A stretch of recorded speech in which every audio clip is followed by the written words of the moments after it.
Thursday Night Football, two behemoths in the NFC East. One that was kind of on an upward trajectory after a few weeks.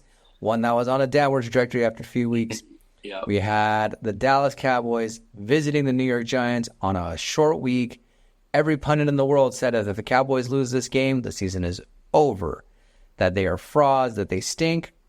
Well, they didn't lose the game. They won 20-15 against the New York Giants. Huge division win. Was it pretty? No. But I think that's the nature of Thursday Night Football. But yeah, Dallas Cowboys defeat the New York Giants in New York, Week 4. Yeah. Another Thursday Night Football, another crappy game. I mean, the NFL is just kind of selling us some snake oil right now, with this Thursday Night Football. It's crap.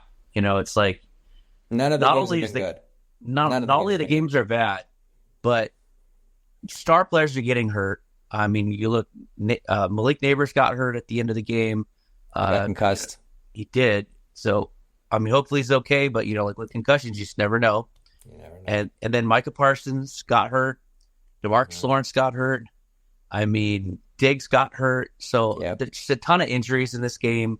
Yep. As usual, Thursday night, the game was just unwatchable. It doesn't even feel like a game. It feels like it's a separate entity from the Sunday night or the Sunday games and the Sunday and Monday night. It just feels like just an awkward time, an awkward place. It's just I don't enjoy it. I don't even really watch it. I do, but I don't. And it just doesn't seem like there's ever a good game on. So even though they're always putting these as division games, Yes. and so they have all this. They have all this clout. They have all this say in what's going to happen in the season, and all these games are terrible. They give these guys a short week, and it shows. So I mean, I'm over Thursday Night Football. I don't know if it's ever going to go away. It's here to stay. Obviously, they signed a huge contract, TV contract. Amazon Prime is going to be. It's not going anywhere. Not going anywhere. Yeah, and the thing is. Absolutely. And the NFL really needs to start really looking into how to make Thursday Night Football a more viable product. Is there a way to give teams more than 4 days of rest? I'm not sure. But 3 days. Do 3 days of rest, really. But is there a way to do something where, the two teams that are playing on Thursday night maybe didn't play, I don't know, maybe they do it after their bye week or something that, right? And maybe they don't have Thursday Night Football until halfway through the season, where you could do it where when you start the bye weeks, have it on bye weeks, because that makes sense. Your players are rested. You can game plan. You have good, viable games that you can play. Yeah, start the season off on a Thursday night. Sure, that's fine. That's okay. That's okay. Yeah, take a couple weeks off and then start them off. Maybe you hold off 3 week quarters. 5. Give Amazon, if Amazon is oh no, we paid for this. Okay, give them some playoff games. Give them something, but give them the Pro Bowl. Who cares? Yeah. But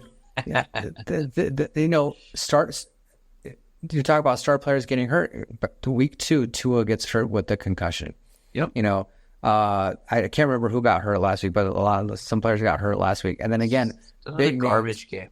Big names like Micah Parsons. Malik Neighbors was really shining for the Giants, gets hurt with a concussion. Looking good. But also, I need to point this out because this is a real thing. The stadium that the Giants play in and that the Jets play in, MetLife Stadium, it has a crazy stat. Do you want to hear this stat?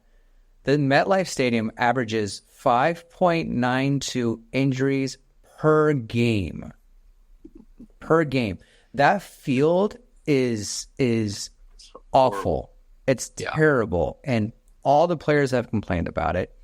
It is a known fact that field is not a good field. Last year, Jalen Phillips from the Dolphins, who was having a phenomenal season, just ruptured his ACL on non-contact injury, just coming off of a defensive position for the quarterback. The turf is known for being terrible. I mean, Bosa got hurt there. Garoppolo got hurt there in 2020. Niners like season ended at MetLife against the Jets in 2020. Basically, it's a consistent concern for both the Giants games and Jets games to have basically 6 injuries per game as your average is bad, right? So that Thursday Night Football absolutely has been awful. It hasn't been great so far this season. Terrible. But you also factor in that MetLife, which is it's known at this point that it is not a good field. That's something that I don't know why. It's the New York market. They definitely have money. There's 2 teams playing in that stadium. They can update that field, but they don't for whatever reason. Play on grass, man. Who cares? If it snows on it, snows on it. What are you going to do? Exactly. Some Bermuda grass is probably better than that, Exactly. So, doesn't make any sense. But hats off to the Cowboys. I think they started off strong within the first 2 quarters. Yeah, CeeDee Lamb had thrown for over. CeeDee Lamb had a great touchdown. Dak had thrown for over 200 yards, 2 touchdowns already. But Dallas really needs to get their running game in order. Yeah, I don't know what's going on there. I don't know why Dalvin Cook is on the bench and not playing. I mean, it can't be worse than what they've got right now as far as the running game is concerned. No. So what they want to do is they're trying to get Rico Dowdle more involved, and he's the one that's kind of taking over the backfield. They're still giving Zeke carries, and he it's not good anymore. He's slow, and he cannot break past a couple yards a carry, essentially. And Rico Dowdle did score a touchdown in this game. I think moving forward, he's the running back you want if you're gonna play a Cowboys running back. But his stats were pedestrian in the first half, but then he started to kind of break out in the second half. He had a couple of big runs, like 9-yard runs, and things like that. And he did catch a touchdown. So, I think in fantasy wise, if you're going to play a Cowboys running back, you can go with Rico Dowdle from this point. Oh, 100%. But my point is that when you're averaging at this point 40 yards a game in your running game, right? Like for the 50 yards combined between Dowdle and Elliott, you need to be more balanced. You can't just have it be Dak and CeeDee the entire time for your offense. Granted, every now and then, remind me of the tight end's name. Ferguson. Is it Ferguson? Ferguson. Yeah. Mm-hmm. Yeah. They've got a great tight end in Ferguson, and you've got this badass kicker. Great. Okay. Yeah, Aubrey's good, but he did miss a 50-yarder finally. He missed finally. Yeah. The most automatic kicker in the NFL. I know he has been. But for real, they need to get more balanced, man. If you have Dalvin Cook on the bench, why are you not playing him? I don't get this. Yeah, that's a good question, man. That's a good question. We're into week 4 now. They signed him in the practice squad before the first week of the season. So, I mean, it's been 4 weeks, and he hasn't been active once. So, it's a good question why he's not. And it makes no sense to me. What's going on? It makes no sense to me. And the Cowboys have a crazy schedule the next 5 or 6 games. I mean, it is nuts. Yeah. It is powerhouse after powerhouse after They got some tough teams. They got some top teams coming up. So they really need to start pounding the ball, I think. They need to start being really physical on offense. They would have won this game if they're playing a better team than the Giants, to be honest. They would have lost this game easily. Yeah. Giants could not score a touchdown. Could not score. They settled for 5 field goals. Yeah. And so they, look out of nowhere, this backup kicker they signed, Greg Joseph, who actually used to be the Cowboys kicker, had 5 field goals. He had 16 fantasy points if you decided to start the backup kicker for the New York Giants. You got 16 points out of him. Right there, automatic. Yeah. But yeah, man, if they were playing any better of a team, a better offense, the Cowboys would have probably got blown out today. So, I don't think they're not balanced like we talked about. They don't have a run game.